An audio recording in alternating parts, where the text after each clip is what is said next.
هذا من باب وحرض المؤمنين. وكان دم أنا من زمان والله كنت أختصر الأمور وأرتاح لقول الله تعالى في سورة النساء: فقاتل في سبيل الله لا تكلف إلا نفسك وحرض المؤمنين عسى الله. شوف النتيجة، عسى الله، وهي عسى جازمة في حق الله، عسى الله أن يكف بأس الذين كفروا والله أشد بأسا وأشد تنكيلا. يا سلام، الله أشد.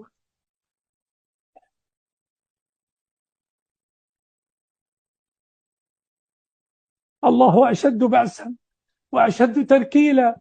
واحد يؤمن بهذه الآية يخاف أساطيل أمريكا ولندن وباريس وبرلين وغيرها من العواصم، هذا الكيان المذعور. الله أكبر، والله أشد بأسا وأشد تنكيلا. بس نعمل الواجب بتاعنا، نعمل الهوم وورك بتاعنا.